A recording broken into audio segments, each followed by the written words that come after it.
ప్రభు స్తోత్రాలు. కరుణామడిగిన దేవుడు మీకు ఈ దినమంతా తోడుగా ఉండునుగాక. ఆదికాండం 28:15 నేను నీతో చెప్పునది నెరవేర్చు వరకు నిన్ను విడువను. I will not leave you until I have done what I have promised. मैं अपने कहे हुए को जब तक पूरा ना कर लूं तब तक तुझको నా చూడంగా. దేవుడు విడనాడేవాడు కాదని. కొన్నిసార్లు భర్తలు విడనాడుతున్నారు, కొన్నిసార్లు భార్యలు విడనాడుతున్నారు. పిల్లల్ని బాగా చదివిస్తే పెద్దవారి తల్లిదండ్రులు విడనాడుతున్నారు. విడనాడని వాడు మన దేవుడు. ఎటువంటి క్లిష్ట పరిస్థితులు వచ్చినా ఆయన విడనాడనండి. విడనాడే దేవుడు కాదు. ఆయన విడిచిపెట్టడు. ఎవరు విడిచిపెట్టినా ఆయన విడిచిపెట్టడు.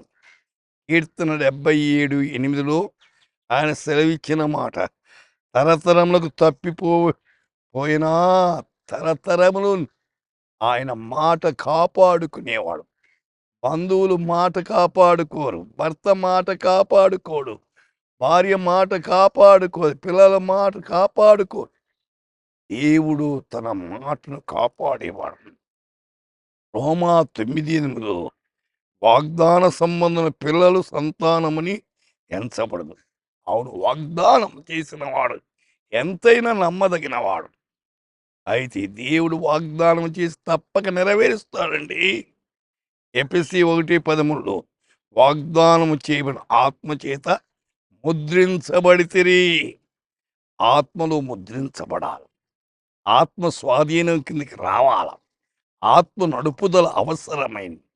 ఎందరు దేవుని ఆత్మచేత నడిపించబడతారో వారు దేవుని పిల్లలని వ్రాయబడింది. 1 తిమోతి 4:8 వాగ్దానంతో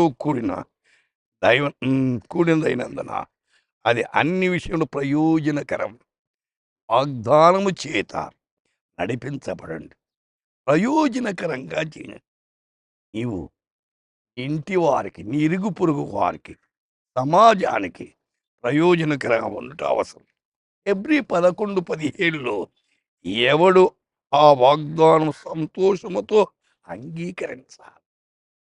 అయితే ఆనందముతో దేవుని వాగ్దానాన్ని స్వీకరిస్తే ఈ మెండైన దీవెనలు పొందుతాం. అలాగ చేద్దామా? ప్రార్థన చేసుకుందాం. మహిమోన్నతుడా, దయామయుడా, మా నమ్మకమైన దేవ, మీకు వందనాలు. మీరు వాగ్దానాన్ని నెరవేర్చే దేవుడు.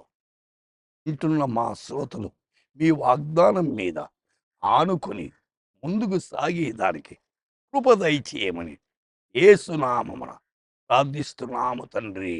ఆమేన్.